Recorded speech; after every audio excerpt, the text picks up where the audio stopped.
Alhamdulillah, Alhamdulillahi wassalatu wassalamu ala Rasulillahi amma ba'd. So inshallah, let's in the start, let me share with you, as I mentioned in the message as well, that some of those practical steps which bi'iznillahi ta'ala can improve the quality of our prayer. So I do not have a nice presentation like Dr. Ibrahim has. So that's why I'm not opening up that. So just let's me inshallah just go through them as points. So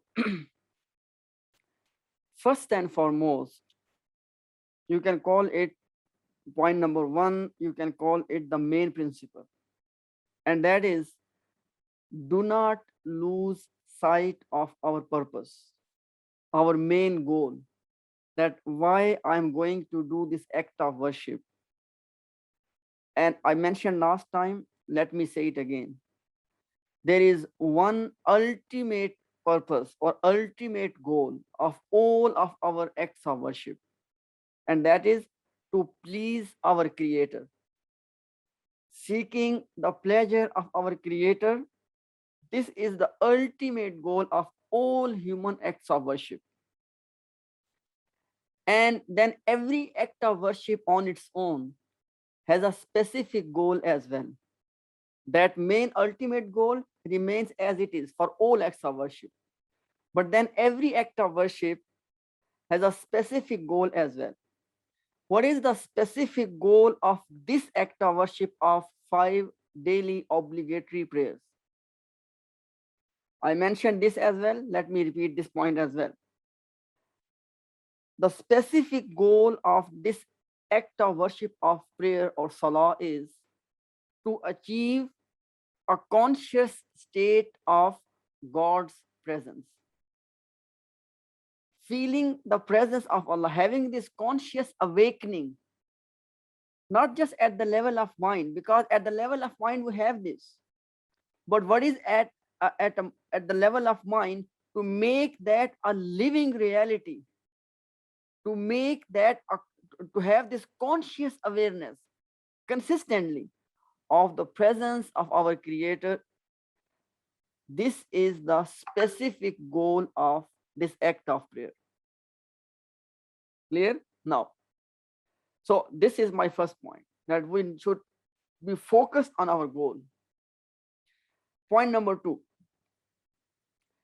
whenever you are planning to achieve anything, for example, in this case, we want to improve the quality of our prayer. And what is the criterion? How would I see if this thing is happening? The criterion is having this more and more conscious awareness, this conscious state of God's presence. That is the yardstick. So if we want to achieve this goal or any goal, make sincere dua to Allah subhanahu wa ta'ala. That, oh Allah, oh my Creator, I want to achieve this thing. You give me strength. You give me the ability. Why? Because our belief is la hawla wa la quwwata illa billah. That there is no power, no capacity whatsoever except from Allah subhanahu wa ta'ala. And this is the reason when we say in our salah, Iyyaka na'budu, O Allah, to you alone we worship. Immediately after that we say, Wa iyyaka nasta'in, and to you alone we ask for assistance. Why? Because this act of worship is only possible if Allah subhanahu wa ta'ala assists us. So my second point is asking Allah subhanahu wa ta'ala, making sincere dua to achieve this goal of improving the quality of our prayer. Point number three, start having this mindfulness in your salah. I know it is the hardest thing what I'm saying right now, hardest thing. For example, we all have this experience when we say Allahu Akbar, and all of these thoughts of my workplace, my family situation, this and that, they keep coming in mind, so much so that even those things which I can't even recall in my normal times. Even that thing will come in my mind in my salah. It happens. Now, our scholars, they say that the way you can start having this mindfulness is that as soon as you remember in your salah that I am in salah, immediately cut off that thought. It will come again cut it off. In the beginning, for example, maybe that in 5 or 8 minutes of salah, we were hardly mindful maybe for 30 seconds in the entire salah. But if you keep exercising consistently this mindfulness, that whenever your thought goes somewhere, and as soon as you realize, bring it back. Just cut it off there. Don't prolong your thoughts. Coming thoughts on their own, there's no problem in that. Allah is not going to hold us accountable for these things which are beyond our control. But if we keep prolonging that thought and we keep going behind that thought and we never even come back, that is problematic. So start practicing this mindfulness. And the key is start it this way. As soon as your thought and your attention goes somewhere else, as soon as you realize you are praying, bring it back.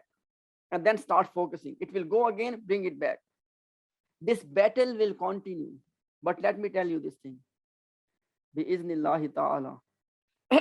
Gradually, you will be heading towards your goal. I am not saying that it will happen eventually, that you will just say Allahu Akbar and you will be in this spiritual realm. I'm not saying that. It's not practical. But slowly, all of these things which are disturbing your salah, and there's a specific term for this, khushua, this mindfulness. In today's terminologies, this mindfulness can be referred to this concept of khushua in our salah. And on this, always remember the hadith. And this hadith is a part of most important and fundamental hadith in the literature of Islam. And that is called, by the way, hadith mean sayings, actions, and approvals of Prophet Muhammad sallallahu alaihi wasallam. We call it hadith, Hadith, hadith. So there's a hadith called Hadith Jibril, hadith of Angel Gabriel. Allah sent Angel Gabriel in a human form to teach us the most important principles of our deen. And in that hadith, there's a phrase that you worship Allah as though as you see him. And if you don't see him, he sees you. If you ask me that what it means, that as though as you see him, let me give you a practical interpretation of this term, that worship Allah as though as you see him. Let me give you a practical aspect of this, that what it means. In a practical sense, it means that had it been the case that you had seen Allah subhanahu wa ta'ala, how would you worship him? Worship him in the same way without seeing him. Now, this is the thing which I am linking with mindfulness. That as soon as your mind goes somewhere else, you bring it back on this point, that I am seeing Allah or Allah is seeing me, because these are two sides of the same coin. In this life, there is a realm of unseen. Bi-iznillahi ta'ala, you are going to see Allah subhanahu wa ta'ala with your eyes in the next life. In this life, there is a barrier. And inshallah, in future, we can discuss that why is that barrier? Why is it that we can't see Allah right now? So this was my third point, mindfulness. Very important. Because these things are the essence. These are the things which put value in your salah. These are the things which improve the quality of your salah, not quantity. Because in terms of quantity, everyone is praying the same number of units. Distinguishing factor is the quality. And quality comes, inshallah, with these things. Point number 4, safeguard your purity. And when I'm saying purity, I mean both spiritual side of purity and physical side of purity. Physical side, most of us know that there are rules and regulations that how we conduct ourselves to keep our clothing, to keep our bodies pure. And inshallah, Dr. Ibrahim, inshallah, will elaborate those points in future, inshallah. But this is physical purity, but spiritual purity as well. What is spiritual purity? It is that work on your heart. We have these serious problems. We have this problem of jealousy. If somebody has achieved something in life, we can't tolerate that. We somehow try to pull their legs, or at least we are not happy that why he or why she, why not me? Be content on the distribution of Allah subhanahu wa ta'ala. Allah has given you your strengths, your weaknesses, your challenges, and your everything. And other people have theirs. You have your success and your failures. Others have their own. Okay, so safeguarding the purity of your mind, heart, and body in a holistic sense. On a holistic sense, I am not giving you something, okay, become like angel. No, just start practicing this in terms of physical purity and spiritual purity. Start working on this. I'm not saying it will happen that next day, next morning, you will wake up and you will be an angel. I'm not saying that.